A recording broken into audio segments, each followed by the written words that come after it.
इसी के साथ अब मैं आमंत्रित करना चाहूँगी श्री मणिकांत जी को, जो कि एक आईएएस कोचिंग के संस्थापक हैं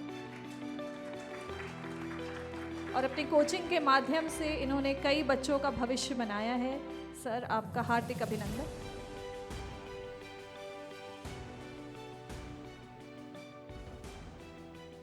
जितने भी वरिष्ठ जन हैं उन्हें मेरा प्रणाम, और जितने भी बच्चे हैं, हालांकि मैं उम्मीद करता हूं कि शायद मुझसे वरिष्ठ कम ही होंगे,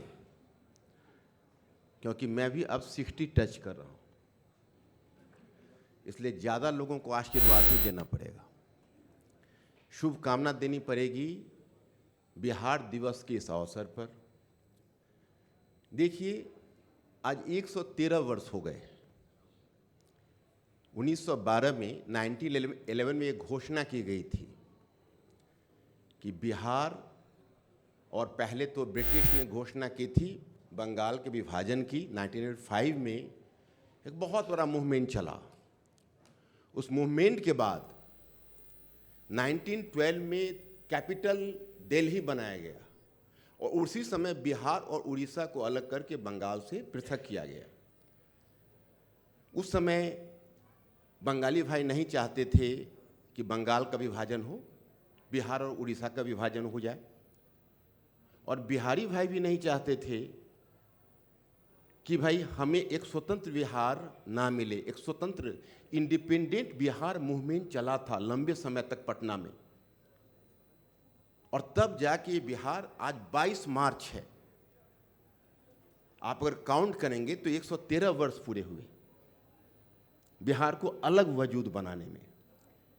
हालांकि मुझे पहली बार इसमें शामिल होने का अवसर मिला है, लेकिन मैं कुछ शख्सियत का जो अभी तक तारीफ हुई है, एक राहुल सर हैं, एक रिजवी सर हैं, और बहुत सारे, एक अंकित जो हमें लगता है किधर हैं, फाउंडर हैं, तो काफ़ी तारीफ सुनी है। उसी तारीफ से मैं भी फूले नहीं समा रहा हूँ कि 113 वर्ष अलग हुए, लेकिन अब चलकर हमें एहसास हुआ कि अपनी प्रतिभा को दिखाते हैं। इसका कारण यह है कि बिहार अब तक संभाल के नहीं रख पाया। अब बिहार संभाल रहा है तो प्रतिभा खुद बिहार में आएगी। और क्यों नहीं संभाल के रखा है, इसलिए मैं इतिहास में थोड़ा गोते लगाऊंगा आपके साथ। क्यों? क्योंकि मैं एक इतिहास का शिक्षक रहा हूं। मेरा नाम है मणिकांत सिंह। यूट्यूब में भी आप लोग रेगुलर सुनते होंगे, यहाँ बहुत सारे लोग होंगे जो मुझे जानते होंगे, मेरा विश्वास है। तो आप को मैं थोड़ी सी झलक यह देना चाहूंगा कि कल मुझे कहा गया कि the topic to be discussed is कि the rise of youth leadership, rhetoric and reality. युवाओं का राजनीति में उद्भव, वाक्पटुता या वास्तविकता। तो मैं इसी पर प्रकाश डालना चाहूंगा, क्योंकि उम्मीद युवा पीढ़ी से है। युवा होना, युवा शक्ति, युवाओं की भागीदारी, ये सब ऐसे शब्द हैं जो आज पॉलिटिकल लेक्सिकन की ही भाषा नहीं है, पत्रकारिता की भी भाषा बन चुकी है। हर आदमी गर्व महसूस करता है, समाज, राष्ट्र, व्यक्ति, जब एक युवा की राजनीति में भागीदारी की बात होती है। लेकिन मैं आपको यह बताना चाहूंगा कि आपको मैं एक छोटा सा डेटा बताना चाहूंगा, क्योंकि इसमें बहुत सारे स्टूडेंट्स ऐसे हैं जो यूपीएससी का प्रिपरेशन करते हैं। एक टर्म आप सुनते हैं, डेमोग्राफिक डिविडेंस। डेमोग्राफिक डिविडेंस का मतलब है कि 15 वर्ष और 59 वर्ष के बीच जो युवा हैं, या 20 वर्ष या 60 वर्ष के बीच के जो युवा हैं, वो कार्यशील जनसंख्या है। उसकी संख्या अब हिंदुस्तान में 60% के करीब होने जा रही है। 2031 से 41 तक उनकी संख्या हो जाएगी 60%। लेकिन जो पॉलिटिकल डिविडेंस है उसका आंकड़ा भी आप जान लीजिए, 11% इस तरह के अभी तक लोग हैं जो 40 वर्ष और उससे कम के हैं, जो पॉलिटिक्स में हैं, और 51% ऐसे लोग पॉलिटिक्स में हैं जो 55 से लेकर 82 वर्ष के बीच। तो अभी युवाओं की भागीदारी क्यों नहीं? युवा पॉलिटिक्स में क्यों नहीं आ रहे? युवा से उम्मीद की जा रही है कि वो पॉलिटिक्स में आए। रेटोरिक या रियलिटी। अब ये रेटोरिक क्या है और रियलिटी क्या है मैं बताना चाहूँगा। अगर कोई पॉलिटिकल पार्टी युवाओं की संख्या दिखाती है कि हमारे पार्टी में इतनी युवा हैं, तो वो रेटोरिक है। और अगर युवा कोई नए विचार के साथ युवापन को लेकर कोई 50 वर्ष का आदमी भी इस फील्ड में आता है, तो वास्तविकता वो है कि उसने एक नया इनोवेशन लाया है, एक नवाचार लाया है। अब मैं आपको ये बताना चाहूँगा कि अगर हम पॉलिटिकल रिप्रेजेंटेशन देखिए युवाओं का, आप युवाओं का पॉलिटिक्स में, तो 40% से कम लोगों का 11% रिप्रेजेंटेशन है।